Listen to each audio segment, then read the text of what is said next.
l'ascension et la chute de Napoléon Bonaparte. La France était devenue une maison en feu que personne ne pouvait éteindre. La guillotine avait tranché la tête de chaque grand leader. Les rues étaient rouges de sang et le peuple était épuisé. Ils avaient obtenu la liberté, mais leur paix avait été volée. C'est dans cette obscurité qu'un nouveau soleil s'est levé. Napoléon Bonaparte, originaire de Corse, une petite île française, n'était pas un noble, mais un simple officier militaire. Cependant, ses yeux portaient le rêve de conquérir le monde entier. En 1793, lorsque l'armée britannique s'empara de la ville de Toulon, ce jeune homme svelte mena une bataille telle que l'ennemi fut contraint de s'enfuir.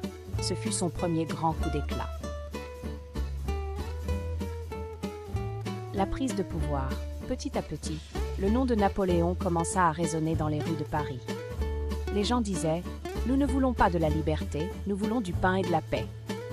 En 1799, Napoléon prit un risque immense et s'empara du pouvoir en France par un coup d'État. Mais le véritable suspense arriva en 1804, lorsqu'il se proclama empereur dans la célèbre cathédrale Notre-Dame de Paris.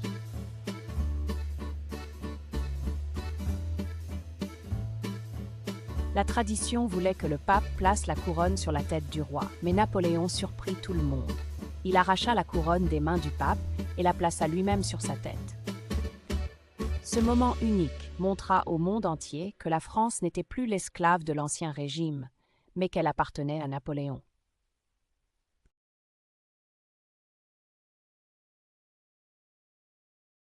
Cependant, un tournant survint lorsqu'il commit une erreur monumentale, l'invasion de la Russie.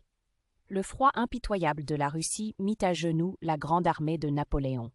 Des milliers de soldats moururent de froid et de faim. Ce fut le début de sa chute. Les ennemis l'encerclèrent et finalement, en 1815, il subit une défaite totale à la bataille de Waterloo. Il fut envoyé sur une île lointaine, Sainte-Hélène, où il mourut.